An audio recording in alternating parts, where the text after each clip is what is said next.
Tom Aspinall has had enough, and now he's making it clear. If Jon Jones wants to fight on the UFC's historic White House card, he might actually have to earn it. After everything Jones has put the division through, the long silence, injuries, talk of retirement, and constant dodging, Tom is no longer interested in waiting around for someone who couldn't step up when it truly mattered. Do you think Jon is ducking you? Yes. Was that I Tom? do. I think I said, yeah, he is. He definitely is. I think that there's just an easier path for him, and I understand it. I do understand it completely. I understand that there's bigger fights out there for him with way less risk and way more money. I understand it, but in all honesty, do I think he's ducking me? Absolutely. I do have to ask you about these reports of you being an asshole. Are they true? Sometimes, yeah. Yes, I think everybody is sometimes. The craziest thing was when Tom won the last fight in Manchester, I go, Tom, what do you want to say to the champ, Jon Jones? And Tom goes, Jon, you're a really nice fella, and I would love to fight you. And then Jon's like, this guy's a dick. That's why it's so funny to hear Jon saying that. He's like the nicest guy on the planet. You're the exact opposite of your countryman, Michael Bisping. You're a genuinely nice person. You know what I mean? Jon Jones, you don't know where you stand. Dana said it's the biggest fight in UFC history now, so... Yeah, I've had enough talking about it, mate. I'm honestly bored of it. We'll see what happens. Yeah, we'll just see. I'm ready to fight whenever they tell me, so just let me know. I'll be there. Everyone thinks you're a bit of like a quintessential good guy. Could we see a heel turn at some point in the MMA world? We might do. Who knows?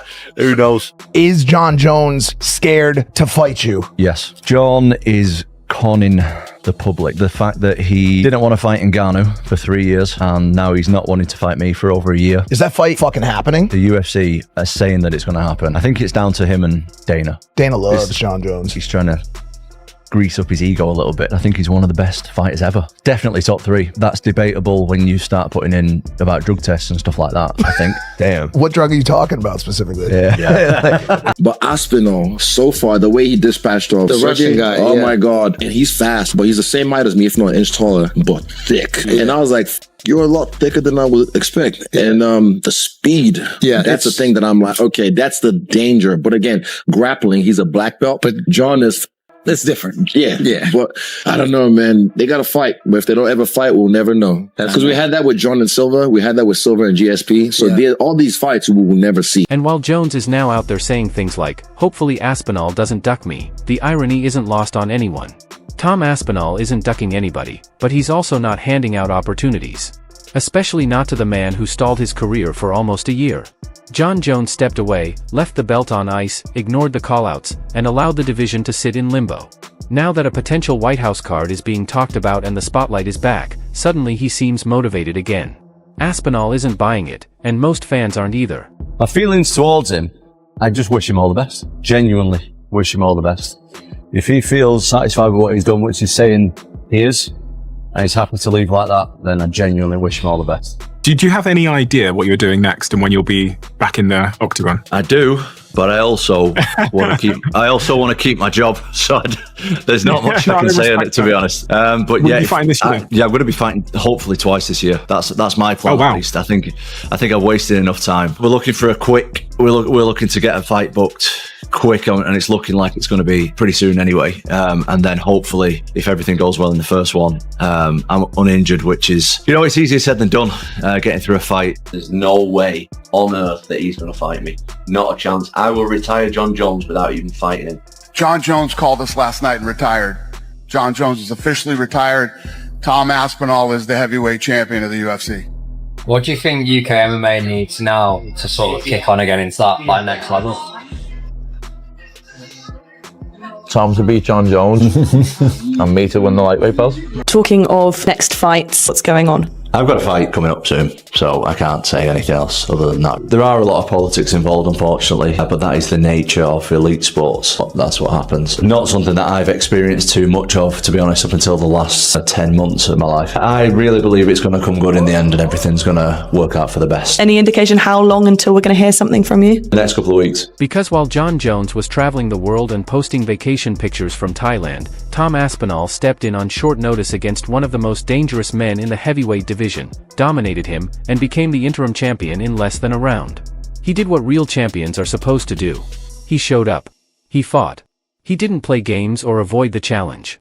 Now that Jones is hinting at a return and calling out whoever holds the belt when that White House event finally takes place, Aspinall isn't exactly eager to reward the same man who left him waiting on the sidelines with no answers, no belt, and no chance to unify anything. Is Jon Jones retired? Is he fighting again? I don't want to say that I'm retired because fighting's in my blood. Right now, I could really care less about fighting. I've been doing it my whole life at a very high level. When the itch comes back, and if it comes back, then I'll do it with my whole heart. I'll do it to the best of my abilities. I was retired. I felt like I was at a place where I've done it all in the MMA space, and felt like there wasn't too many more challenges for me, and I just wanted to do something more than championships and money. And Donald Trump mentioned that he wanted to have a fight at the White House Garden, and that just seems like such a huge opportunity. I'm a very proud American. I have a lot of close friends that are in the military, and this is my act of I can't call it service, but just to be able to entertain the country and the world at this level at the White House, it just means the world to me. So I'm back. So they've announced this White House UFC fight. Can we expect to see you on the card?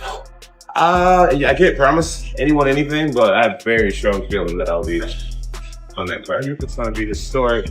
But who would you take on? Who would be your dream opponent? I would want to take on whoever's holding the belt at the end of the year. Any possible names you think? Well, as of right now, the champion is Tom Aspinall. But the only thing to have an American guy fight for the championship that night, I'd be willing to put it all on the line. Nice. And that's a good thing because we're going to put on the best card we've ever done for that White House event. You know what I mean? It's going to be it's a one-of-one experience. Like when we did the Sphere, it's the Sphere on steroids. I mean, it's going to be a one-of-one event. There'll be nothing like it ever again. UFC is coming to the White House. Now, I saw this. I was like, oh my God, this is insane. We're going to have a UFC fight. Think of this on the grounds of the White House. We have a lot of land there. We're going to build a little.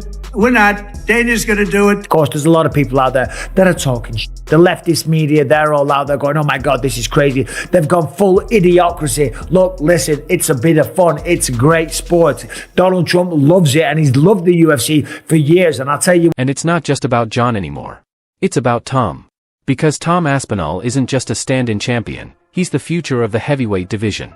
He's fast, intelligent, powerful, and incredibly clinical in the cage. Most importantly, he's active and always ready to compete. He wants to fight, and whether Jon Jones returns or not, Tom's career won't be put on hold for anyone ever again. I had heard a rumor that Jon Jones wanted $30 million to fight Tom Aspinall. And I did hear that rumor. And I did hear that the UFC said yes, but it is not true. So Dana contacted me, said that rumor's bullshit. So I felt obligated to tell everybody that was a fake rumor. What do you think the amount is that Jon Jones would fight him for, or do you think it's an amount? Well, apparently Jon is thinking about retiring. Yeah. And he should. I mean, he's going to have to someday. He should. I'm not saying he should retire. I'm saying he should think about it. Give the man all the time he wants. He can fight whenever he wants to fight. That's Jon Jones. He's the GOAT. So leave him alone. If he decides one day to come back, and he comes back and he wants to fight Tom Aspinall for the heavyweight title, the question is, like, how long are you allowed to hold on to the title before they start having that conversation? Now, he just knocked out Stipe Miocic, so give the man months. Give the man 5 or 6 months. Just leave him the fuck alone. But at a certain point in time, you have to decide who the heavyweight champion is. And if Tom is the interim heavyweight champion and Jon decides he doesn't want to fight anymore, he could do that. And he could do that also and then come back in a year and fight for the title. He could do that. Like, he could do whatever he wants. Do you think the Aspinall-Jones fight happens? It's got to happen. I was sitting next to Tom the other week at the UFC in London and talking to him about it. How do you think that plays out if they fight? I'll be honest, Tom's a friend. I love Tom. He's one of the coolest dudes in the whole of MMA. Even though Jones is getting old, I just can't pick against Jon Jones. The one thing I do think Jon Jones has got the best in the world and the best ever is fight IQ. He has a perfect game plan to beat that person. As much as I love Tom and I want Tom to win, I couldn't pick against Jon Jones. It's just something I couldn't do. Did Jon Jones in some way ruin a legacy that could have been the greatest in combat sports of all time? And here's my answer to that. The only He's one of the best of all time. Here's my answer to that. The only reason it's in danger of being tarnished is because he didn't take this fight. Because we haven't been thinking about the past transgressions. We would think about this fight. And the fact that he's not fighting this guy, and it's believed, like the great DC himself is saying, yo, he's walking away because he does not want to fight this guy. That's bad. Dana White came to me and told me, look, Aspinall wants that guy. I hadn't even heard of Aspinall. I watched him a couple of times. If he's really retired as a fight fan, I'm sad. I'm glad I saw him fight at MSG. Because I think he's the greatest. I think Jon Jones is the greatest. Incredible watch. So if there's any chance he changes his mind, we'd all love to see it. As you say, Molly, yeah. He's the greatest, but what are we talking about? Possibly, people are saying possibly is because he's ducking somebody. That's not good. That's not good. Can you tell us the timeline of Jon accepted the fight, went to Thailand, came back, didn't want the fight? What happened? Yeah, I wouldn't say that Thailand was the end of it. You know, we were talking about it before that. But yeah, the fight was done. We had the fight done a long time ago. So why he decided not to fight, you guys have to ask him that. Is it accurate that there's a lot of reports about figures he was offered? Is it fair to say he was offered a lot of money to take this fight? Yeah. Listen, he was offered what he deserves for that fight. Yeah. I'll just come out and ask you. Do you think he's ducking Tom Aspinall? No. Jon Jones, I said it a million times and I'll say it again. He's never ducked anybody other than that one goofy time with the Chael Sonnen thing. He's never ducked anybody. And, I think the reality is whatever changed his mind with this fight, I don't know. You'd have to ask him that. But, he's 38 years old and I don't know. Do you think if it was someone like Alex Pereira, he would fight then? And it's maybe Tom that he specifically doesn't fancy the matchup, doesn't fancy the age difference? I don't know. I don't know the answer to these questions. Only he does. We had the fight done. Listen, our job is to make the biggest fights we can make and the fights that the fans want to see. And that's what we try to do. But the minute somebody starts talking about retirement, my philosophy on that, you should do it. Yeah. Did you know about the stuff that came out of Albuquerque last night? I saw it today. When I saw it today, I said, oh, everybody's going to think this is why he retired. Maybe that is why he retired. Who the hell knows, man? But I don't know. These are all questions you got to ask him. Yeah. We had the fight done. You saw me talking about it very confidently that this fight was going to happen. And then he changed his mind. Yeah. Two more quick ones for me. So for Tom Aspinall now, he's the heavyweight champion of the world. Does that defense he did against Curtis Blades count to his official defenses? Because then he would only have two more to equal Stipe, or does he have to start fresh now? You guys are throwing shit at me that I haven't thought about. I have no idea, but I don't know. Okay. It seems like the most obvious choice would be Cyril Gane for Tom, but is there a chance here maybe that to start the new without Jon Jones era, we should maybe do a big super fight and maybe you can convince Alex Pereira to move up and do an Aspinall fight, something like that? Or what are you thinking about the Tom fight? Well, once I get through today, tomorrow starts International Fight Week. I'll be back in Vegas tonight, and Tom will be there all next week. So we'll sit down with him, see what he's thinking, what he wants to do. He's been great through this whole thing, and literally said, "I'll fight whoever you guys tell me to fight. I'm ready to go." So, looking forward to it. I'm looking forward to the Tom Aspinall era. He's already hinted that his next opponent is set. We just don't know who it is yet. Names like Sergey Pavlovich, Yuri Prochaska, and even Curtis Blades have been mentioned in the rumor mill. But whoever it ends up being, Aspinall is ready to move forward. And that's exactly the difference between him and Jon. Tom wants to fight because it's his job, because it's what he does. Jones, on the other hand, only wants to fight when the stakes are perfectly in his favor. Who's next big heavyweight star? Tom Aspinall, the guy who just won the interim title. He's phenomenal. And he is, again, the next advancement of the evolution of the sport. How so? Well, because he can do everything. That guy's got elite jiu-jitsu. He's got elite takedowns. His striking is outstanding. I mean, he knocked out Sergey, who's the scariest fucking striker in all of MMA. Yeah. And he knocked him out in the first round. And the way he did it was just picture perfect. And he did it with a fucked up back.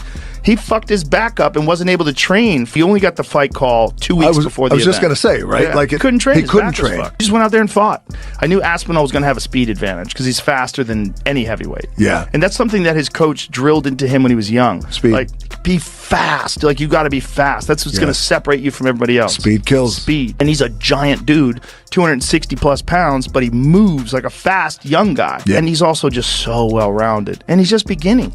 Yeah. I mean, that was really the first big test. In Baku, Azerbaijan, site of this evening's UFC card on ABC, Dana White is asked, maybe 11 or 12 minutes into the press conference, he is asked, what's going on with the heavyweight title? In essence, I'm paraphrasing. And he proclaimed, so he was sitting on this. He didn't even announce it at the beginning. Didn't even start the whole thing with it. Talk about burying the lead. He announces to the world, Jon Jones is retired. He called us last night. He is no longer the UFC heavyweight champion. Tom Aspinall is the heavyweight champion. He is then asked in a subsequent question, all right, well, who is Tom going to fight? He said, oh, Tom's coming to international fight. We were going to sit with him. You know, we got the meetings, all this stuff. They don't even have that ready. Did they tell Tom even before all of this? They say Jon Jones called him up last night. Coincidentally, 2 days ago, this interview with the Nelk boys that was shot on Saturday after the DBX card is making the rounds, where Jon Jones essentially says, I'm not so into it. He all but says he's retired. This could have happened 7 months ago. This could have happened on November 17th. The fact that the illustrious career of Jon Jones, the supposed greatest of all time, ends at a post-fight press conference in Baku, Azerbaijan, is a joke. Is an absolute joke. I'm sorry, but this is an absolute joke. Tom Aspinall is going to Las Vegas. At the very least, present him the title. At the very least, do something to make it up for this guy who has been sitting there watching his career just waste away for the past 7 months. Oh, by the way, his last fight was almost a year ago, 11 months. Do something. This is the way it happens. This is the way it happens. Something that could have happened at the post-fight press conference in New York. Jon Jones never wanted to take this fight. And anyone who tells you otherwise is not telling you the truth. As I've said time and again, Jon Jones asked for a lot of money. He asked for the number that everyone was talking about. He's asked for a lot of money, and as I said time and again, he deserved that money. He earned that money. After much negotiation, the UFC got him that money. Did they ask for help? That remains to be seen, but they got him the number. And Jon Jones said he was in. And then a couple of days later, he said he was out. And ever since then, the UFC has been trying to convince him to come back, to take the fight, one last fight. And he said no. He's doing the reality show. He's living his best life. He's doing seminars, all this stuff. He's tweeting away. And so they've known for quite some time, several months, that he was out. Dana White told us a couple of weeks ago. What did he say? Jon Jones agreed. But I told you all, he wasn't telling you the real story. He wasn't telling you the full story. The full story was he agreed and then he reneged. Dana White guaranteed this fight would happen. He guaranteed it would happen as recently as a couple of weeks ago. It was already not a thing. The way in which this has been handled has not been great. And the fact that Tom Aspinall, at the very least, couldn't get some sort of, oh, here's the belt, here's a ceremony, here's your fight, here's your date, is shameful. Now, ultimately, Tom doesn't care about any of this. He really doesn't. He just wants the fight. It was never about Jon Jones. As I've said time and again, Jon Jones was a great addition to the whole scenario, to the equation. Oh, wow, I could beat Jon Jones to become UFC heavyweight champion, undisputed, incredible. Look at me, look at the stars I've aligned for me. But ultimately, this guy just wanted to become champion. He wanted to prove he was the best. And by the way, he has been the best for the last couple of years. You're younger, you're athletic, You hit hard, you pose problems. We don't have much data on you, meaning that we don't know what happens if you do. And this is me speaking from an analyst and like my experience in MMA. Like if I was to fight Tom Aspinall, okay, what do I need to do? Okay, he's very fast, very athletic, light on his toes. Okay, he blitzes across the void. So if he gets across the void, can I take that shot? A lot of people have not been able to take that shot. So if he gets across that void and I get hit, I might go fucking down. That happens, you become the biggest fucking star ever. You just slayed the GOAT in a lot of people's eyes, right? Or if I go out there, Jones' eyes, if I go out there and I beat him, it was just as his words said, he's here today, gone tomorrow, right? So that's my opinion, like from his standpoint, or maybe he wants $30, $40 million. I have no idea. When the spotlight is brightest and the risk is wrapped in legacy. But that legacy took a hit the moment Jon walked away from the division. If he truly wants to restore it, if he wants that final moment of greatness, the ultimate test, then maybe he should have to chase Tom Aspinall instead of expecting the red carpet to be rolled out for him. Because while Jon was making history, Tom was rewriting the future. And with each passing day, more people believe that future belongs to Aspinall, not him.